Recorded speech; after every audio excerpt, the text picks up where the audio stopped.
Shalom, shalom. I'm gonna give all praise to Yahweh by Hashem Yahushua by Hashem Kwakadash.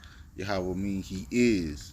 It's not Adonai, not I am that I am. His name is He is. It's me. He is. He exists. He's everlasting. You not I am.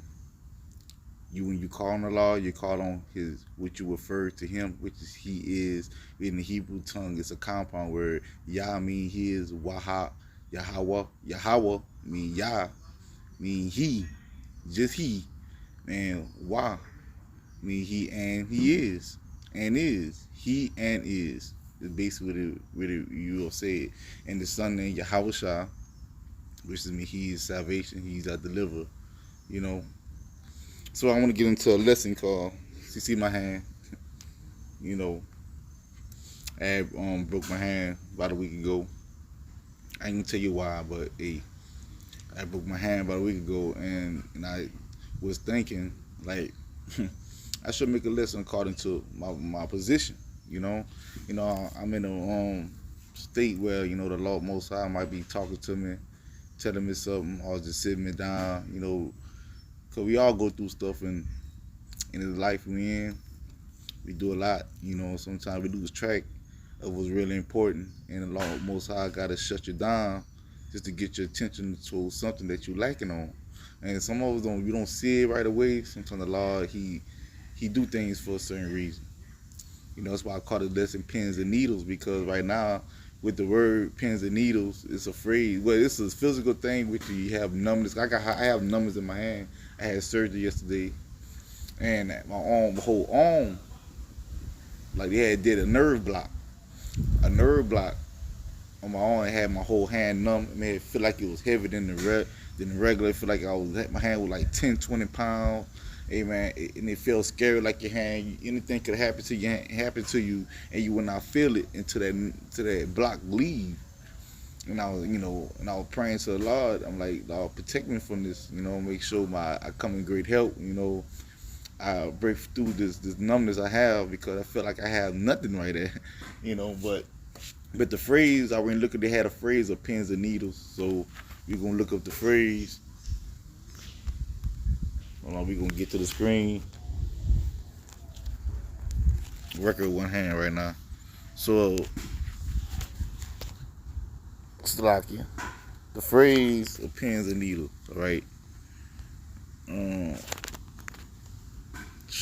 might have went off. Yeah, the phrase of pins and needles, I looked at it, said, worried, are excited about something that is going to happen. Another thing, like you with the law, the law will tell you shouldn't worry. He have your back. He's with you through to the beginning and the end.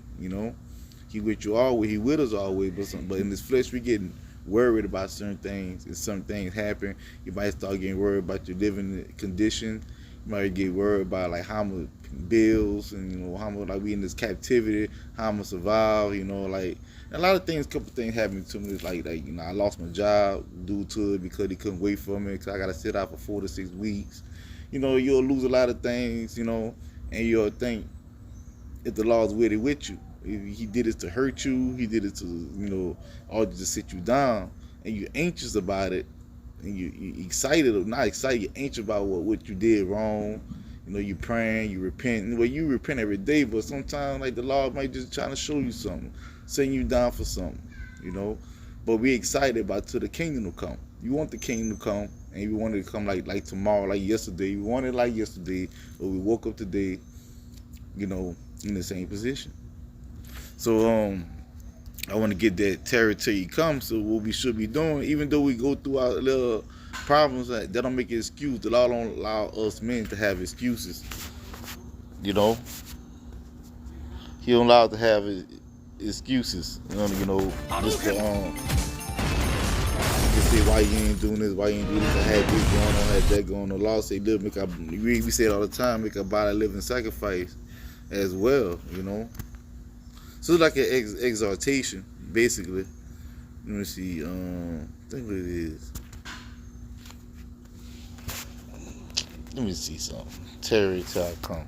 I got some precepts written down today. Terry till Alright, come. Cause y'all shall spoke like, even though what you going, you gonna preserve us. Uh, uh, let's see. Damn, worker one have just bear with me.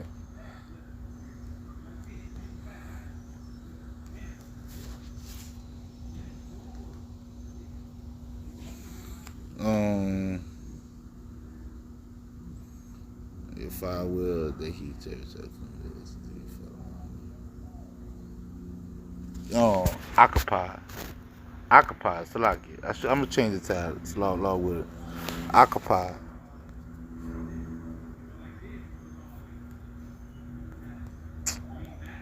Damn, I'm not spell occupy, y'all. Salaki. Not the best speller. Damn ads. I'm hoping these ads don't show up. Yeah. Salaki. 19 and 13. Let's get Luke chapter 19, right? St. Luke chapter 19. No, we gonna go here. Luke chapter 19, verse 11 says, and as they heard these things, he added and spake a parable because he was nigh to Jerusalem, and because they thought that the kingdom of God should immediately appear. See, they was anxious. They was ready. They were ready to get out of the Roman captivity, the Roman rule, the law. Because when the man come, he's going to put all wickedness under his feet.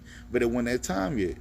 Verse 12 says, he said, therefore, a certain nobleman went into a far country to receive for himself a kingdom and to return. And he did that, and he coming back. And he called his 10 servants and delivered them 10 pounds and say unto them, occupy till I come. I said, use the talent that I gave you. Teach his word to the best of your ability. Don't stop. Keep going. Well, what if this? What if keep going until you can't go no more? Till your law take your voice, man. If you take your voice or shut your mouth, you do that until to the end. But that's about the pain that come with pains and needles, man. Because you don't want to be in this wicked world. You don't want to be around this shit, and then sometimes this shit rub off of you, man. Like he said, the same in the world. Like you'll be around a person so much, and that they shit rub off on you because you're being around it. Like we in the world. So let's get on St. John chapter 17. I think it's 17 or 19. Yeah, I'm right here.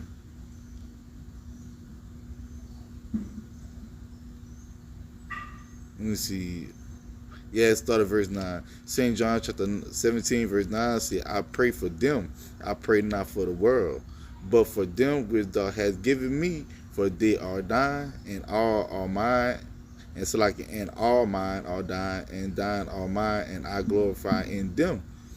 And now I am no more in the world, but these are in the world, and I come to thee, O Holy Father, keep through thy own name those whom thou hast given me, that they may be one as we are. So thy name is written Yahweh. We're gonna be just like him, as is. We exist. We're gonna just exist like the Most High exists. He's going to be in us. So let's get on. Revelation chapter 21, I believe. In verse 3 says, and I heard a great voice out of heaven saying, behold, the tabernacle of Yahweh is with men, and he will dwell with them, and they shall be his people, and Yahweh power himself shall be with them, and be their power. See, he gonna live in us. But right now that's the pain, the needle part, because we want the law to dwell in us as righteous men and righteous women, and we'll bring a righteous kingdom. We'll bring a righteous society, a righteous earth. With no wickedness. Well, we're gonna of course we have wickedness in the earth, because it's no good without evil. You know what I'm saying? So you can't just have good and no evil. What's the what it is to have good and no evil? So but the The Israelites, the chosen people, they will be good, all righteous, and the other nations will be their subject, which is service. Mean they don't have to correct them.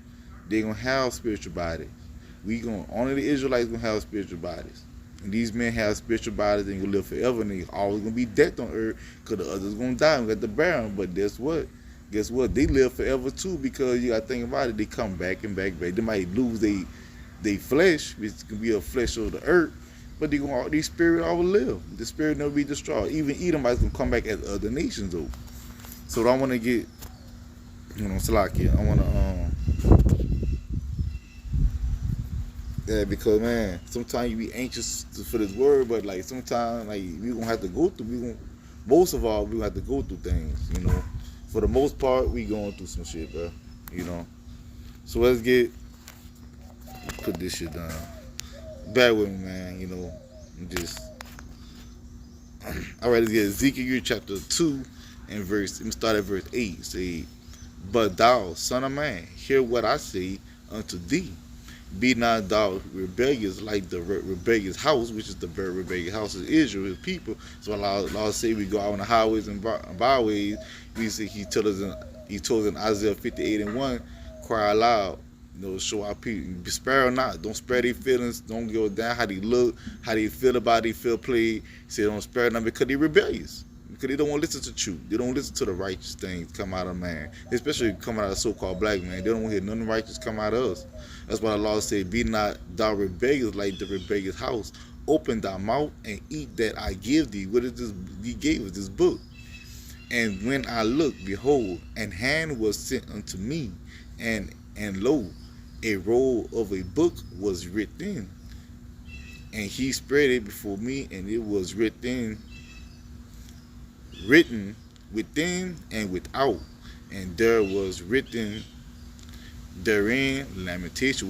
What is in it? Lamentations, mournings, and woes.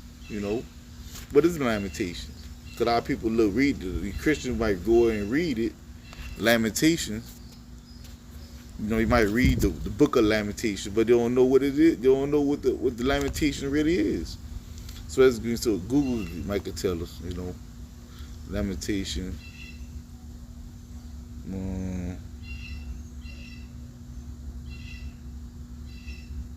Meaning. Let's see what Google gonna give us some. Damn. No, it's on Salaki. I'm just gonna put lemon. Define.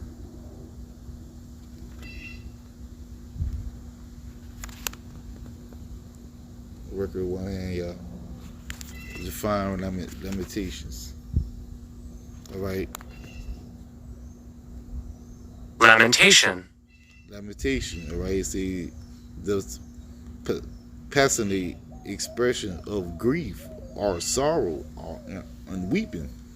You see, it's the grief of sorrow and weeping. There's nothing good with a person that's crying and sorrow. There's nothing good about that. When people going through stuff and you're supposed to be happy about it. No, you ain't supposed to be happy about it. It says part of this book we're gonna be going through lamentation. And we'll put on mourning. The same thing as on lamentation. It say mourning, right? Hold on, mourning.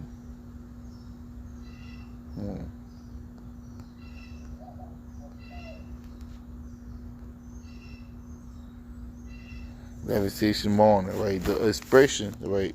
Mourning, the expression of deep sorrow for someone who has died. So you might mourn for a person that's dying. Like a lot of people, I got a homeboy right now, man. Chad Frank. I pray the Lord, give him peace.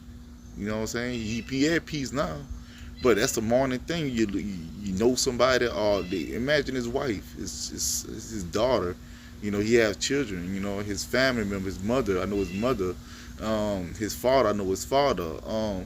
His family members, cousins. I know all of them. Natalie. I know all y'all, man. And I know y'all heard about it. But hey, that's a mourning thing. They mourning right now, but hey, I know that he's in peace.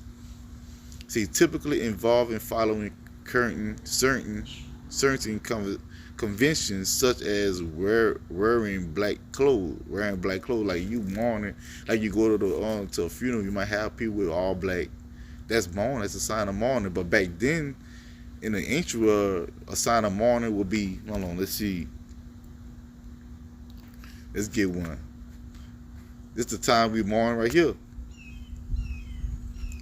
We mourning on, well, this is one of the times that we mourn. We mourn plenty of times in the scriptures, man. You know, the whole book is really about Israelites mourning, going into captivity, getting under the curses. You know? So let's get on First Maccabees chapter 4. I know it's something, chapter 4. I ain't been in this book in a while. Hold on, Salakia.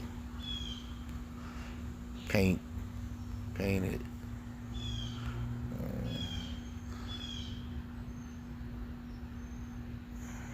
Hold on, man. Sit down.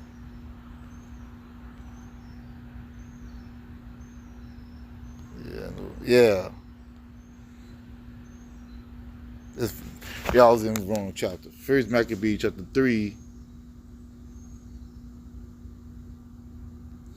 We will start at verse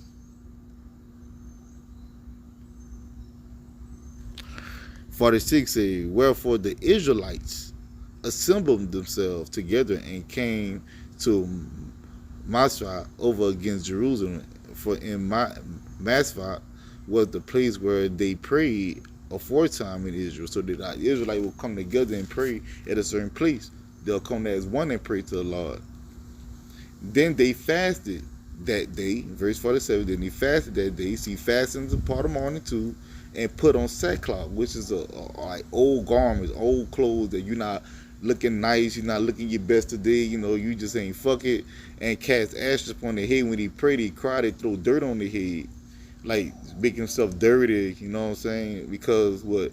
And rent their clothes, and we rent their own garments, because we call them garments, but why? On this part, it said, and laid open the books of the law, wherein the heathen had sought to paint the likeness of their image. So we saw that when they started putting white images on dark brown skinned men, and saying that's them, they ain't them, they put great mourning, and you know, and he came down pretty hard on us, man. Cause you read chapter 1, so you know this is all according to the Spirit. Already says Maccabees chapter 1, First Maccabees chapter 1 and verse 41 say, moreover, King of Antiochus wrote to his whole kingdom that all shall be one people, right? And everyone shall leave his laws. So all the heathen agreed according to the commandment of the king. Yea, many of the Israelites consented to his religion. So some people, when we start seeing that, we started mourning. We was like lamentation, like we like dang, and sacrificing to idols and profane the Sabbath. And verse 44, for the king has sent letters by messengers into Jerusalem and to the city of Judah that they shall follow the strange law of the land. That's a mourning thing, because we want to know about the land of what the law gave us through Moses, and forbid burnt offerings and sacrifices and drink offerings in the temple, and that they should profane the Sabbath and the feast day. You can imagine you reading this down letter, are they gonna come and kill everybody? That's a lamentation mourning thing. You'll take off your clothes, you'll tear your clothes up too, you'll throw ashes on your head too. But that's for everybody. It ain't like you ain't gonna wear no black, put all black on when they, no man, you end up this page basically talking about mourning. So let's get back to you know, Ezekiel chapter 2 and verse 10. And he spread it before me, and it was written within and without, and there was written therein lamentation and mourning and woe, so destruction.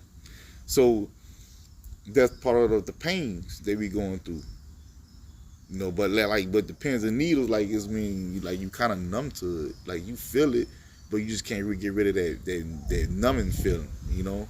You know, that's mean the Lord won't put that numbing, put that spirit on you to come numb to certain situations. We all perish, man. You know what I'm saying? This is a thing I've been thinking about, because we all will perish if we feel all these curses. If we feel all these curses at once, like when the Jacob's trouble come, we can feel all these curses at once, man. And the law, if it don't affect you as much, it's mean the law will numb your situation.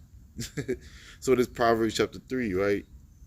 And verse 5 say, trust in the Lord Yahweh with all thy heart and lean not unto your own understanding. So our people, that's what our people been doing, man.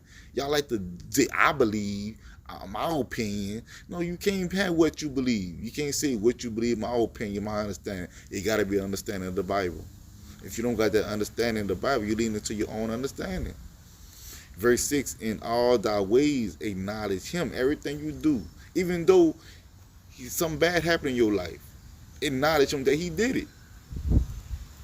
And he shall direct thy path. Be not wise in thy own eyes. Fear the Lord and depart from evil. It shall be health to thy navel and marrow to thy bones. You know, you get to your bones, and honor the Lord with thy substance and with the first fruit of all thy increase. It's for anything you get. God give you a job, you honor him. You know, and I ain't say he don't need your money, but he wants you to just say, hey, the reason why this happened is because of the Lord. And his name is Yahweh, and his son is Yahweh Shai. And because of them two men, which worked together as one, they made it work for your life. Verse 10, so shall thy barns be filled with plenty, and thy press shall be burst out with new wine. So like your barn is mean your substance, your food, you'll have stored food, you know, for you won't be, you know, will be lacking in that. And merit, you know, and say, and the press shall be burst out of new wine. So it could be like water or wine, you know, something to enjoy, stuff to enjoy. Bless the Lord. Bless the Lord. You know, bless Yahweh, Barakatah, you know, yeah, Barakatah Yahweh, Barakatah Yahweh, because without him we won't have what we have in a place of captivity. Verse 11, my son, despise not the chastising of the Lord, neither be weary of his correction. So that we get corrected all the time. You don't understand it. Like Job was a perfect man, and Job got corrected. Even he didn't do nothing. He just got tested because the Lord wanted to run a game on him, test him.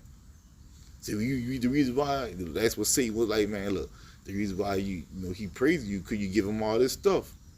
You know what I'm saying? And they could go for us too. He could give you a lot of stuff, have a lot, you might have wealth, you might have, everything you might want in life, which is maybe not be a lot, but you might be content with what you have. But the Satan, Lord might ask Satan to test you on those things. You love this more than me. You know what I'm saying? And so you might give that too much, might give that too much time more than the law. So he will chastise you because the law is a jealous power. And when he chastises you, he correcting you. All right, this is verse 13. Verse 12 say, for whom the law loveth, he corrected, even as a father the son in whom he delight. Happy is the man that findeth wisdom through the correction. So you get corrected, you get chastised and corrected, and you understand, and you find it wisdom. And the man that get it understanding. So you get understanding as you get corrected. See, I know why the Lord did this.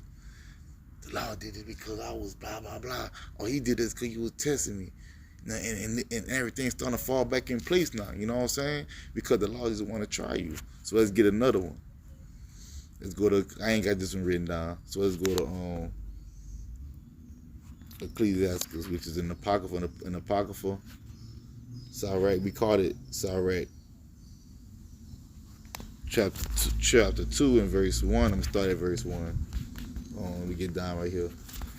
Ecclesiastes chapter 2 and verse 1 say, my son, if thou come to serve the Lord, prepare thy soul for temptation. So you go to the Christian church, they say they serving the Lord going to have to bless you. He gonna get you this. I pray. No, they don't talk about the heartache, the trouble, the upsets, the ups and downs, more downs than ups. They don't tell you about that because they're not serving the Lord. So to serve the Lord, he can try you. All right, and it said, my son, if thou come to serve the Lord, prepare thyself for temptation. So in James saying is to try you, Because the Lord want to make sure that you really down for the cause.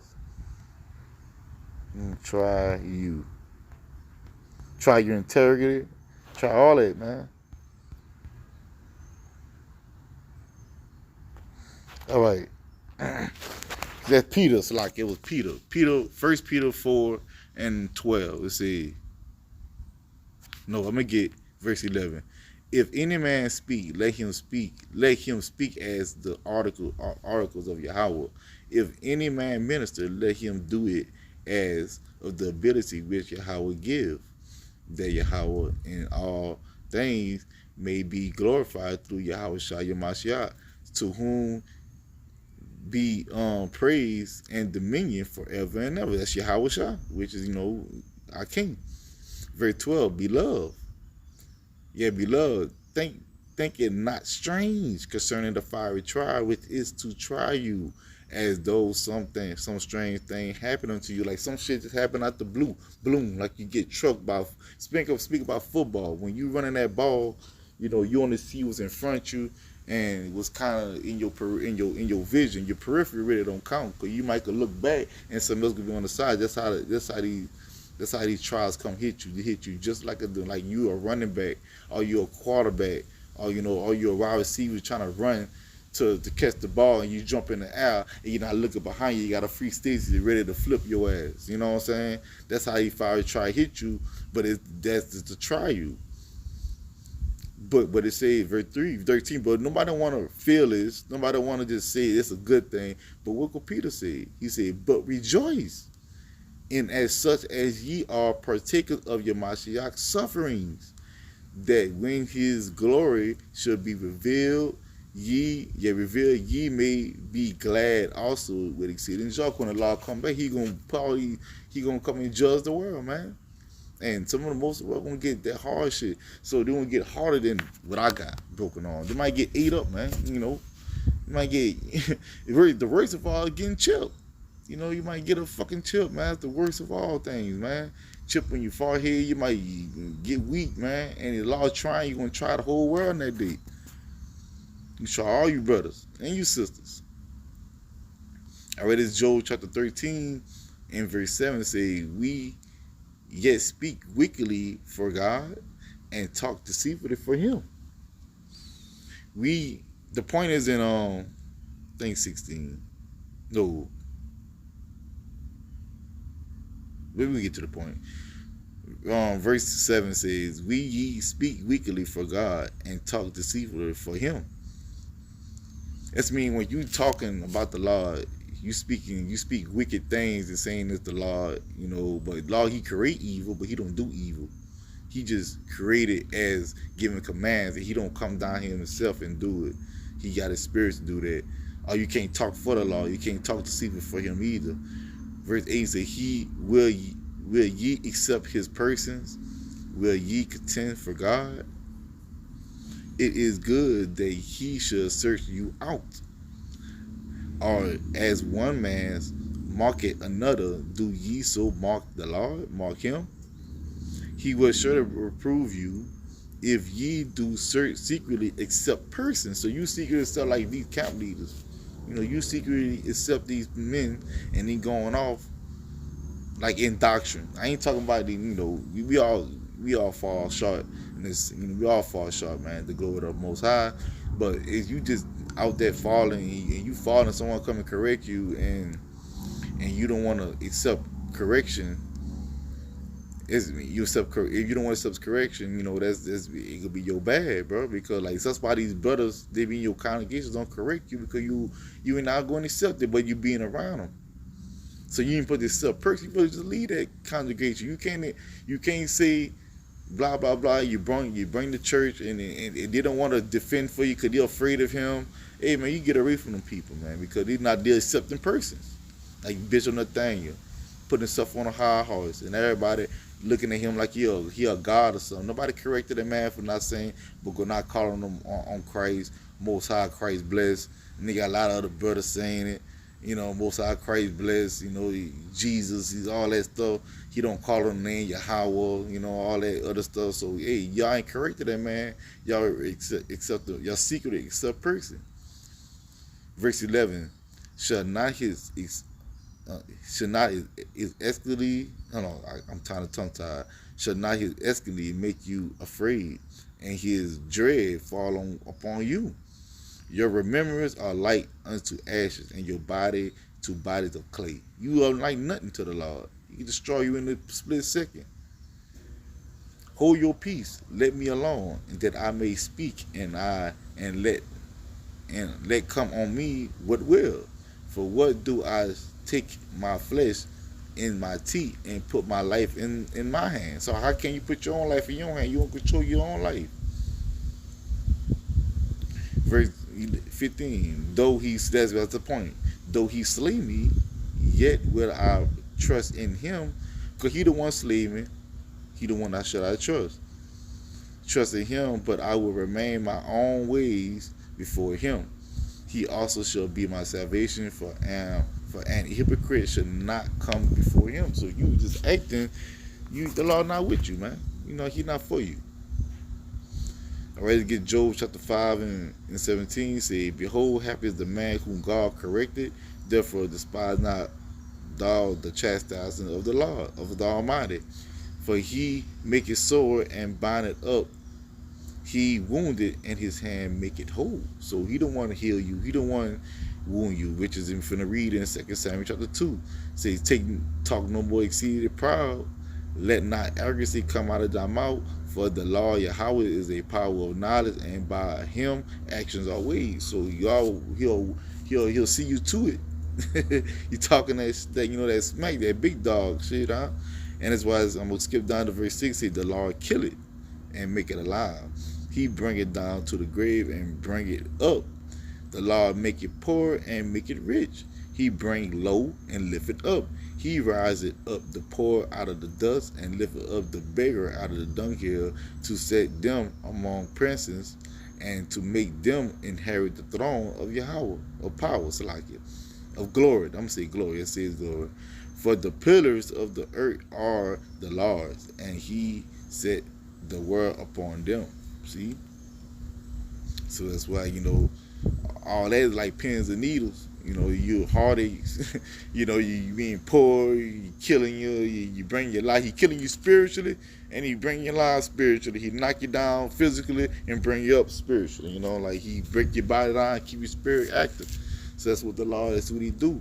And that come with pins and needles, like, dang, man, you feel it, it's just like it's poking you. Like it's poking you, man. You're trying to penetrate. You're trying to make you feel all that pain that you should be feeling, but the Lord got you numb. But don't mean he ain't gonna drop you. So let's get on. Let me see what I could get. Yeah.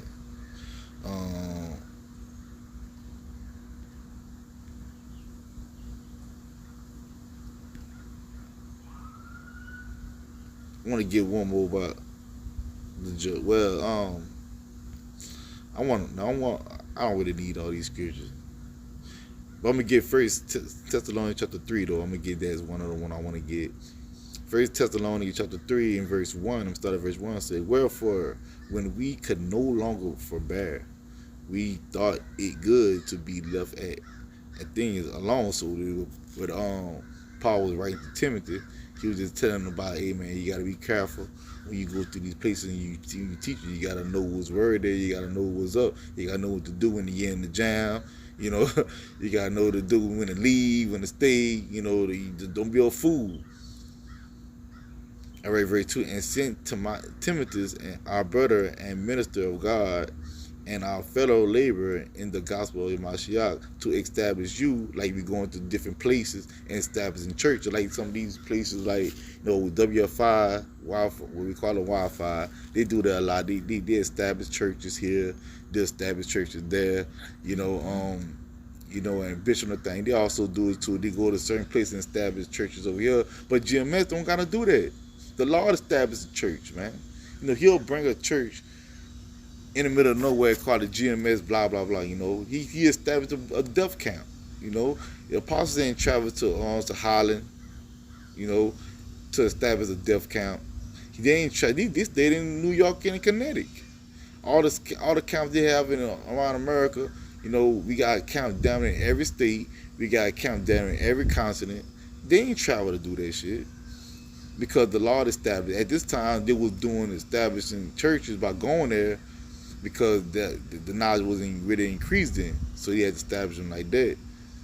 All right, it says, and to comfort you concerning your fate. So now we do that through the internet. You don't have to go walk here. You don't gotta meet up right there. Oh, that's right. You ain't gotta meet them right there. You know, you could just open up the phone, allow direct you to the one you need. He needs you direct to. Right? Hope that you know that makes sense. This is verse 3, First Thessalonians chapter 3, verse 3, that no man should be moved by these afflictions. For yourselves know that we are appointed thereunto. See, we're appointed to this thing right here, man. We can handle it. We can bear it. Verse 4, for verily, when we were with you, we told you before that we should suffer tribulation, even as it came to pass, and ye know. For this cause we could no longer forbear. I sent to know your fate, lest by some means the temper have tempted you, and our labor be in vain. So sometimes our labor do be in vain when the temper tempt you and you give in. You know, because we telling you how, we showing you how to overcome. You know, we showing you how to overcome through the scriptures. Because you just can't look at life and overcome it, what you think and what you believe. That's what I say in Proverbs 3, lean out of your own understanding, man. You can't lean on your own understanding. You got most things you got to pray on, bro. You got to pray for a decision, what you should do. You know, some things happen, some come quick, and they happen to you in a moment, and you can't. That's why you got to let the law do what he do. So what I'm gonna get, maybe this could be a last scripture right here. It's Ephesians chapter 6 and verse 10. Say, finally, my brethren, be strong in the Lord and in the power of his might. Put on the whole armor of God, that ye may be able to stand against the wiles of the devil. For we wrestle not against flesh and blood, but against principalities, against powers, against the rulers of darkness of this world, against spiritual wickedness in high places, man. So you people look at us like we just be arguing with you, man. We don't argue with you. We argue with the spirit that's in you. You ain't not in control of yourself. You know, if you're not in the truth and you don't have understanding of these scriptures, man, you're not in control of yourself. You're doing whatever you think come in your mind. You think you're doing a good deed, but you're not. You believe in the law of this, the law of that, but you're doing the opposite of what the law tell you to do. So you really don't believe. You just using it as a background, say in your mind, because we can't judge you. But we can judge you. That's why we wrestle not with flesh and blood, you know. Verse 13. Wherefore take unto you the whole armor of God, that ye may be able to withstand the evil day, and having done all to stand. So the evil day ain't really here yet. Wait till the evil day come. You have to have this knowledge in our hand. You might not have the Bible. You might not even have your phone. You might be stuck somewhere. You might be on the way back home. Your phone battery might one day. You might throw an MP attack when your car shut down. You don't know. You might be miles and miles away from your house. You don't know, man. And you women, you don't know your husband might be out. You might not be together. You know. So you gotta have the knowledge. You don't got the knowledge, you fuck, man. You know, you don't have the knowledge, you done. You don't have no understanding, the wisdom, knowledge, and understanding. You done in this world when it comes down to the evil day. This verse 14 says, stand, therefore, having your loins girded about with truth, and having on the breastplate of righteousness, and your feet stood with the preparation of the gospel of peace. Above all, take the shield of faith, wherewith ye shall be able to quench all the fiery darts of the wicked. So, and you ain't gonna be like, if you take the whole armor, you ain't gonna be hurt by it. You gonna get hit by an arrow too, but it ain't gonna be where you gonna fall and you gonna perish, because you have more armor on you to protect you. You know, because you will get touched in the truth. You will get touched, believe it or not. You gonna get touched. If you ain't get touched yet, something wrong. You're not examining yourself. You're not for the law, because the law not really attacking you to that great day, which is that evil day. If you ain't touching you now, when the evil day come, you gonna perish. You ain't gonna be able to stand, because you ain't gonna be able to take the pain. You ain't gonna be able to you ain't gonna be numb. Talking about like, if you used to having money, you used to having good things, you used to doing this and used to doing that. You know, when that been taken away from you, that's like pain to you, and you go take the chip because you can't stand. Oh, I need to eat. I'm hungry. Never been fast before. You know, you never feel. It went without water, and I went without food. So guess what? You never had faith in the law before. Now that time to have faith, you have faith in the law. You don't know who law to have faith in. You believe in Jesus. You believe in Adonai, I am that I am. You know, you believe in all these other gods. Jesus Christ, Yeshua, Yahuwah, all these men, these false gods you call upon. Then when the real shit happen, you call on them, those same gods you call upon, they ain't doing nothing. You gonna want to hijack Yahweh, and like he gonna hear you. He ain't gonna hear you, man, because you've been worshiping these other gods, you know. So he ain't gonna save you like he saved us in the past. He only coming for his elect. So I want to give all praise to Yahweh, Ba'Shem, Yahshua, Ba'Shem, Kwagadas, man. Until next time, see Shalom. Might be coming another little later on. You know, never know. It depends. You know, I might just go rest me, my arm might get a little rest, man. So I'm going to give our praise again to Yahweh, Ba'Shem, Yahshua, Ba'Shem, Kwagadas, and give a double honor to Apostle at GMS. And to our teacher, hopefully, till next time I see Shalom.